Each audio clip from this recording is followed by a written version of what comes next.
তোমার মেয়েরে দেখছো, গায়ের রং দেখছো? তোমার তো ভাই রুচি খারাপ, গায়ের রং দেখছো অন্য করে দেওয়া যায়? সানা ল্যাংড়া লুলা যা পাবো তার লাগে তোমার মেয়ের বিয়ে দেবো। আরে এটা না ওইটা দে। কি করতেছো? কৃষ্ণ কি সাজাইতেছো? একটু পাউডার দাও, ধলা বানাও, তাহলে কোনো পছন্দ করলো তোমার মায়ারে। বাস আমরা একটু আলাদা কথা বলতে পারলে ভালো হতো। হ্যাঁ যাও বাবা যাও। আপনি এটা কি করলেন? আমার এই বাচ্চা মেয়েটার জন্য আধা বুড়া পাত্র কোথা থেকে আনলেন? জানে তারা আপনি? আপনি জানেন কিনা আমি জানি না, আমার একবার বিয়ে হয়েছিল, আমার 6 বছরের একটা বাচ্চাও আছে। জি আমি জানি। আচ্ছা, আপনার সাথে কোনো ছেলে বা অন্য কারোর সাথে কোনো সম্পর্ক? অবশ্য আপনার সাথে কেই বা প্রেম করবে, আপনি দেখতে যেই কালা। আমি তাহলে আজকের মতো আসি।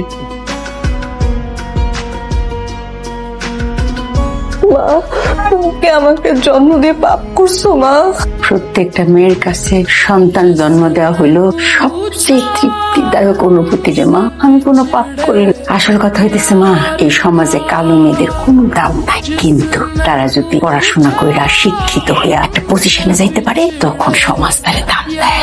আমাকে একটু সময় দাও না। আমি সারা জীবন তোর পাশে থাক। তুই পড়াশোনা কইরা এমন একটা জায়গায় ওঠ যাতে তোর সামনে কেউ মাথা উঁচা করে দাঁড়াইতে না পারে।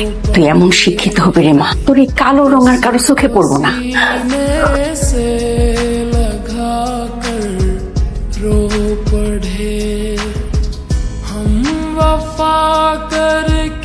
কালকে থেকে আমি তোমাকে আর পড়াতে আসবো না। আমি আজকের পর থেকে আর রেহানকে পড়াবো না। কেন? আমার বিসিএস হয়েছে। কংগ্রাচুলেশন। কিছুদিন পরে তো তুমি খুব বড়লোক হয়ে যাবে, অনেক টাকাও ইনকাম করবে, তাই না? মায়ের একটা গতি হয়েছে, এখন একটা ভালো জায়গায় বিয়ে দেওয়া দিব। মেয়ের চাকরি হইব এই জন্য আপনি বলতেছেন মেয়ের গতি হয়েছে না? আপনার তো এই মেয়ের উপর একটুও ভরসা ছিল না। আপনি তো সব জায়গায় মেয়েটার রঙের জন্য, গায়ের রঙের জন্য অপমান করছেন। মাইশের যতটুকু আদর যত্ন করছেন, একটু আদর যত্ন কি পাইছে বিদিশা? বিসিএস পরীক্ষায় পাশ করলো, চাকরি হইব, এখন বলতেছেন গতি হয়েছে। যেভাবেই হোক আপনার মেয়েকে রাজি করান। আমি আমার ভাইয়ের জন্য ওকেই নিতে চাই। মা, তোর জন্য উনি একটা বিয়ের প্রস্তাব নিয়ে আসছে। এই আতি, এদিকে আয়। আচ্ছা, আপনি যে আমাকে বিয়ে করতে চাইছেন, আপনি জানেন তো যে আমাকে রাতের বেলা দেখা যায় না? এই কথাটা আপনার বোনই বলেছিল।